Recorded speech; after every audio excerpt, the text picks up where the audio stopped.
पिता पुत्र और पवित्र आत्मा के नाम पर आमेन। सबको जय यीशु। प्यारे मित्रों, हम मिलजुल कर वचन पढ़कर वचन मनन चिंतन करते हुए बाइबल अध्ययन में हम भाग लेते हुए प्रार्थना करेंगे। ये वचन हमारे लिए कितने शक्ति है और हमारे जीवन में पवित्रता ये वचन द्वारा है, और ये वचन द्वारा हमारे जीवन में और निराशा सब दूर करने के लिए, आशामय जीवन बिताने के लिए। इसलिए हम मिलजुल कर आराधना करेंगे, प्रार्थना करेंगे। आज का मुख्य संदेश ये है, कितने हमारे जीवन में, विश्वासमय जीवन में प्रलोभन और समस्याएं आते हैं, उतना प्रभु हमारे निकट है। कितने ज़्यादा से ज़्यादा प्रलोभन और समस्या है, उतना ज़्यादा से ज़्यादा प्रभु का शक्ति और सामर्थ्य, प्रभु की प्यार, प्रभु का प्यार, अपार प्यार हमारे साथ है। इसलिए ये वचन हम पढ़ने पर हमको समझ में आएगा, ये जीवन में प्रभु दूर नहीं है और प्रभु का यह कार्य समाप्त नहीं है, और प्रभु जो कार्य हमारे लिए निर्णय किया है वो अंत तक, विजय तक ऐसे जारी रहेगा। बहुत लोगों के जीवन निराशा इसलिए है, क्यों? अभी मेरा प्रार्थना प्रभु नहीं सुन लिया है, क्यों मेरे प्रार्थना में उत्तर नहीं मिला है। प्रिय मित्रों, ऐसे सोचकर विश्वास जोड़ गया, निराशमय जीवन बिताते हैं। अभी इसलिए हम अपने को समर्पण करेंगे। कितने बड़ा दुख होगा, कितने बड़ा पाप होगा, कितने बड़ा समस्या होगा, कितने हमारे जीवन में अभिशाप होगा, प्रिय मित्रों, प्रभु के पास आओ। प्रभु हमारे लिए मुक्ति के लिए, मुक्ति का स्रोत है, हमें उद्धार करने के लिए, हमें और प्यार का जीवन, और हम आनंद प्यार, प्रभु का आनंद प्यार हम प्राप्त करने के लिए प्रभु सदा हमारे लिए प्रबंध किया है। इसलिए हम भजन इसे हम पढ़ते हैं। संत मरकुस का अध्याय 1 पद संख्या 14। यूहन्ना के गिरफ्तार हो जाने के बाद ईसा गलीलिया आए और यह कहते हुए ईश्वर के सुसमाचार का प्रचार करते रहे हैं। प्रिय मित्रों, एक बड़ा शक्तिशाली नबी यूहन्ना बपतिस्ता, उसका मृत्यु और उसका ये गिरफ्तार, लोगों की दृष्टि में वो क्यों ऐसे एक बड़ा नबी, इतने शक्तिशाली है, आत्मा में इतने ये प्रभाव, वो सब अभी कहाँ है? क्यों ऐसे बंद हो गए हैं?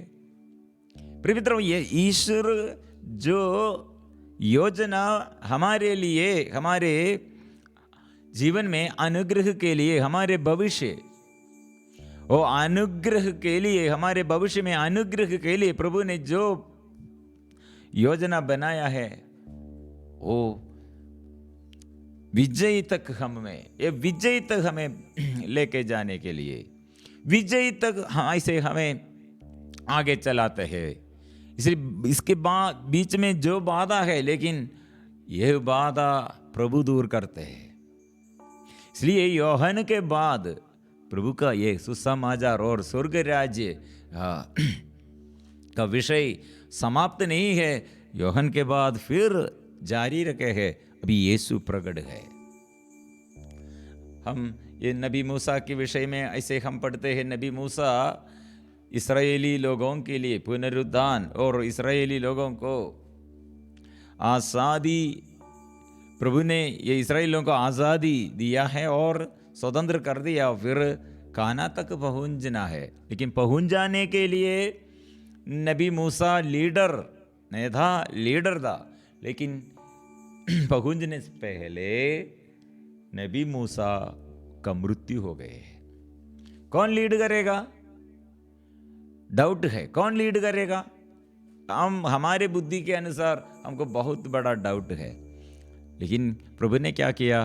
प्रभु के सेवक मूसा की मृत्यु के बाद प्रभु ने मूसा के सहायक नून के पुत्र योशुआ से यह कहा, मेरा सेवक मूसा की मृत्यु हो चुकी है, अब तुम सब लोगों के साथ यहाँ से रवाना होकर यरदन पार करो और उस देश में प्रवेश करो जिसे मैं इस्राएलियों को दे रहा हूँ।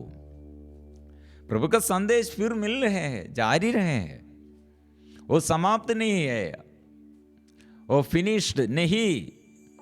मतलब वो सोच रहे हैं वो नबी मूसा के बाद क्या होगा। नबी मूसा ने ही, प्रभु ने, ईश्वर ने मरुभूमि में वो संभालते हैं, संरक्षण देता है, छुटकारा देता है, शत्रुओं को परास्त करते, ये नबी मूसा नहीं। लेकिन प्रभु ने नबी मूसा को नियुक्त किया, लेकिन नबी के बाद क्या होगा, ईश्वर की योजना क्या है, वो ईश्वर सफल बना देगा। वो उसमें बाधा किसी को नहीं डाल सकते हैं। इसलिए मैं दाऊद के घराने की कुंजी उसके कंधे पर रख दूंगा, यदि वह खोलेगा तो कोई नहीं बंद कर सकेगा, यदि वह बंद करेगा तो कोई नहीं खोल सकेगा। इसलिए प्रिय मित्रों, प्रभु नबी मूसा के बाद प्रभु ने नियुक्त किया योशुआ, क्योंकि आप लोगों के ये खाना तक अपने ये प्रभु ने ये वादा किया था, वो देश तक पहुंचने के लिए योशुआ को प्रभु ने नियुक्त किया है। इसलिए प्रिय मित्रों, आज हम साधारण लोगों के जीवन में और हम अचानक किसी की मृत्यु और अचानक ऐसे हमारे जीवन में दुर्घटनाएं, अचानक ऐसे हमारे ये पतन, प्रिय मित्रों, हम क्या सोच रहे हैं, ईश्वर कहाँ है, ईश्वर का सामर्थ्य कहाँ है, ईश्वर का प्यार कहाँ है, हम सोच रहे हैं। प्रिय मित्रों, ऐसे मत सोचो। प्रभु का ये प्यार वो अस्त नहीं होगा, तुम्हारे सूर्य कभी अस्त नहीं होगा, चंद्रमा लुप्त नहीं होगा, प्रभु है तेरा प्रकाश। आओ प्रभु के साथ चलो, प्रभु के यह प्यार अनुभव करो। इसलिए हम पढ़ते हैं, योहन के गिरफ्तार हो जाने के बाद ईसा है। ईसा के बाद क्या हुआ, ईसा ने आत्मा को प्रदान किया। इसलिए अपने सृष्टि लोगों को अभी भी, प्रिय मित्रों, वो ईश्वर के आत्मा, ईश्वर की इच्छा, ईश्वर की शक्ति अभी भी हमारे शक्ति नहीं है, ईश्वर की आत्मा, ईश्वर की शक्ति चलते रहे संसार में, हमारे लिए वो प्रकट है। हम इसलिए वचन आगे पढ़ते गए, प्रभु ने कहा इम्पोर्टेंट सब्जेक्ट यह है आज के लिए, इम्पोर्टेंट सब्जेक्ट पद संख्या 15, समय पूरा हो चुका है, पश्चाताप करो और सुसमाचार में विश्वास करो। संदेश क्या है, समय मतलब यह सबसे मुख्य बात, मतलब समय पूरा हो चुका है। ये ऐसे प्रबंध कौन किया है, ईश्वर ने ऐसे एक प्रबंध किया है। समय दूर ज्यादा ऐसे देर नहीं है, समय निकट आ गया है प्रभु, और स्वर्ग राज्य निकट आ गया है, समय पूरा हो चुका है। इतना प्रभु ने प्रबंध किया है, बाकी सब हम करना है। हम क्या करना है, पश्चाताप करो, सुसमाचार में विश्वास करो। इसलिए रिपेंडेंस, पश्चाताप और विश्वास, यह कौन करना है, ईश्वर ने क्या किया, समय पूरा हो चुका है, स्वर्ग राज्य निकट है, इतना प्रभु ने प्रबंध किया है।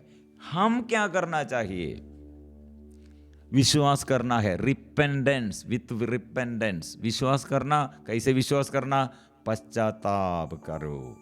कारण क्या है, पश्चाताप। इसलिए यूहन्ना बपतिस्मा क्या किया था, क्या बोला था, स्वर्ग का ईश्वर के ये शक्ति इस्राएली लोग अपने पूर्वज, हमारे पूर्वजों के जीवन में कैसे प्रकट हुआ, याद करो, याद करो। ईश्वर प्यार करते हैं। अभी आप लोगों के लिए स्वर्ग, ऐसे स्वर्ग से आत्मा उतरा है और जो बपतिस्मा ग्रहण किया वो उसके जीवन में स्वर्ग से ये मुहर लगाया है, वो मेरा पुत्र है। प्रभु ने ऐसे किया है, इसलिए आप लोगों के जीवन में अंधकार और हमारे जीवन में दुष्ट आत्मा के बंधन और हम में ऐसे ये अशांति, हम सोच रहे हैं मेरा घर कितने अशांति, मेरे जीवन में कितने अशांति है, मेरे और चारों ओर से कितने अशांति है। प्रिय मित्रों, आपके निकट है स्वर्ग राज्य, वहां शांति है, वहां आनंद है। हम सोच रहे हैं मेरा घर नरक जैसे है, प्रभु ने कहा स्वर्ग राज्य जैसे आपके जीवन और आपके परिवार, और ऐसे बदलना, वो कैसे बदलना है, आप पश्चाताप करो। वो बड़ा गहराई में हमको समझने के लिए एक सब्जेक्ट है। एक पति और एक पत्नी के विरुद्ध दोष लगाते हैं तो वो घर में बच्चे लोग और ये पति और पत्नी माँ बाप कैसे है, एक दूसरे के विरुद्ध दोष लगाते हैं, वहां प्यार नहीं। हम बुनबुनाते हुए और दोष लगाते हुए और अशांति का बात, वहां प्यार नहीं, स्वार्थता है और लड़ाई है, झगड़ा है। लेकिन एक व्यक्ति दूसरे को क्षमा, मेरे पति और मेरे पत्नी, मेरे बच्चों को मैं कमजोरी बहुत है लेकिन मैं प्यार करता हूँ, मैं क्षमा देता हूँ, नहीं छोड़ देता हूँ। प्रिय मित्रों, अभी हमारे बीच में घर में ऐसा नहीं है, पति और पत्नी, पति पत्नी के विरुद्ध, पत्नी पति के विरुद्ध, पड़ोसी के विरुद्ध, माँ बाप के विरुद्ध ऐसे लड़ाई है, झगड़ा है, यह शैतान का अधिकार है, नरक है। इसलिए प्रभु ने कहा ये स्वभाव बंद करना। इसलिए संत मरियम, संत यूसुफ पिता एक दूसरे के विरुद्ध ये बात नहीं है, दोष नहीं लगाते हैं, प्यार करते हैं। इसलिए यूसुफ के बारे में हम पढ़ते हैं, वो धर्मी है, मरियम को अपनाम करने के लिए नहीं चाहते हैं। ये है प्रिय मित्रों स्वर्ग का आशीष, आत्मा की शक्ति।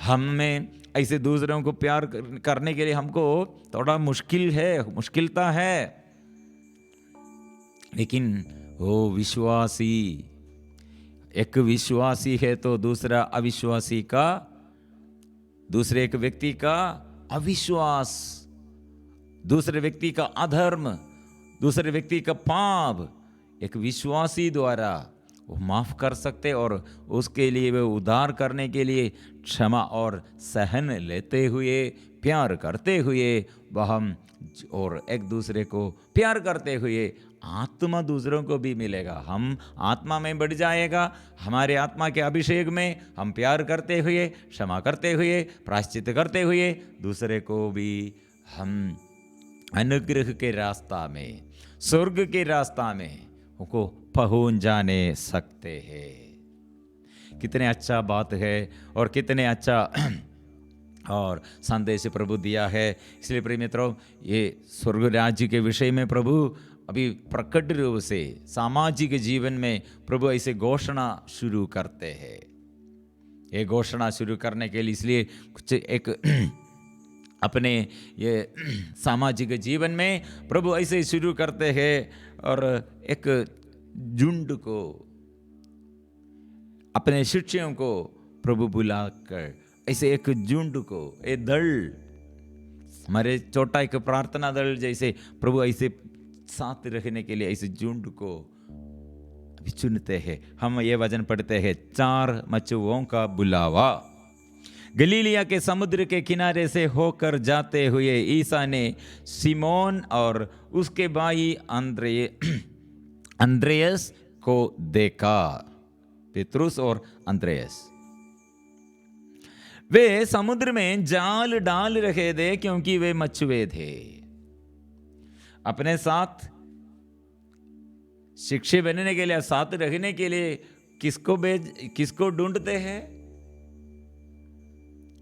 प्रिय मित्रों, प्रभु का ये हमारे बुद्धि से हमको समझने नहीं सकते हैं। कारण क्या है? हम साथ रखने के लिए, हमारे साथ हमारे शिष्य बनने के लिए हम कितने हम चुनते हैं और ढूंढते हैं एजुकेशन, बड़ा एजुकेशन, बड़ा ये धनी और ऐसे प्रभावशाली को हम ढूंढते हैं। यहाँ ऐसा नहीं है। वे समुद्र में जाल डाल रहे थे क्योंकि वे मछुए थे। ईसा ने उनसे कहा, मेरे पीछे चले आओ, मैं तुम्हें मनुष्यों के मछुए बनाऊंगा। और वे तुरंत अपने जाल छोड़कर उनके पीछे हो लिए। कुछ आगे बढ़ने पर ईसा ने जबेदी के पुत्र याकूब और उसके भाई यूहन्ना को देखा। वे भी नाव में अपने जाल मरम्मत कर रहे थे। ईसा ने उन्हें उसी समय बुलाया। वे अपने पिता जबेदी को मजदूरों के साथ नाव में छोड़कर उनके पीछे हो लिए हैं। अभी प्रभु सुन लिया है, प्रभु बुलाया है। क्यों बुलाया है? वे लोग काम कर रहे थे। प्रिय मित्रों, इसलिए आलसीपन में आलसी लोग ये बुलाहट पहचानने नहीं सकते हैं। यहाँ क्यों वे लोग प्रभु चुनने का कारण क्या है? वे लोग उत्साही थे, वे काम कर रहे थे। इसलिए प्रिय मित्रों, ऐसे लोगों को, ये प्रभावशाली को नहीं, जो काम करते रहे हैं, वो छोटा होगा बड़ा होगा, प्रभु के दृष्टि में वो काम करते रहे हैं, इसलिए बुलाया है। प्रिय मित्रों, कितने बुलाहट हम पहचानते हैं, क्योंकि ये बुलाहट प्रभु अंदर एक व्यक्ति को हमारे दृष्टि में हम कैसे देखते हैं।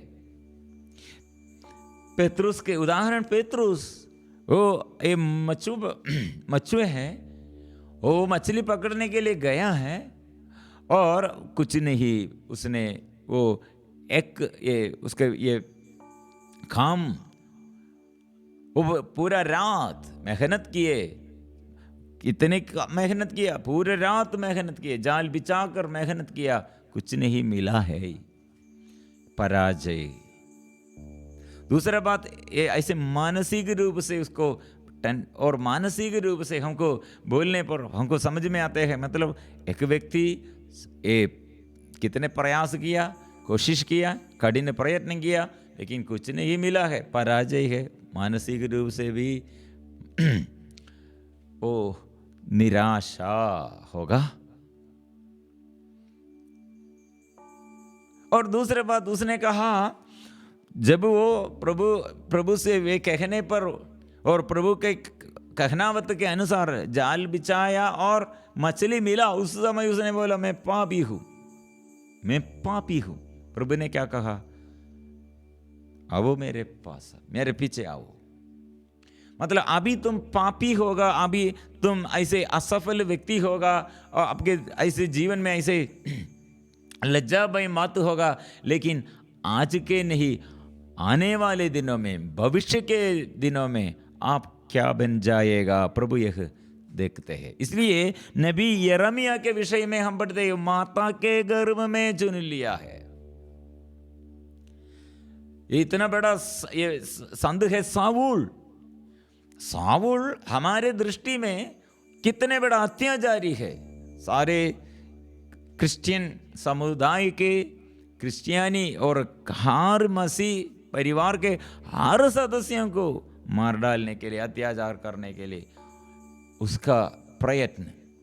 लेकिन प्रभु के दृष्टि में वो आने वाले भविष्य में वो कितने बड़ा संत सेवक यीशु के लिए और लोगों के आगे सुसमाचार की सेवा करने के लिए वो बन जाएगा। सुसमाचार की सेवा शिक्षक बन जाएगा। प्रभु यह देखते हैं हमारे दृष्टि में और बाकी लोगों की दृष्टि में। इसलिए अननियास ने कहा, प्रभु ये साउल कितने बड़ा अत्याचारी है। प्रभु ने कहा, क्या कहा? वो मेरे लिए कितना सहन लेते हुए प्रचार करेगा, सेवा करेगा, मेरे लिए मेरे नाम ऐसे ये बखान करेगा। प्रभु यह जानते हैं। इसलिए प्रिय मित्रों, हम समरीनी स्त्री के विषय में और ये वो सब लोगों के दृष्टि में वो समरीनी स्त्री कितने नीचे है, लेकिन प्रभु से प्रकट, उसे उसके आगे प्रकट किया है। उस स्त्री ने क्या, सारे समरिया में घूमते घूमते प्रचार करते हैं, सारे समरिया के लोगों को प्रभु के पास आगे लेके आया है।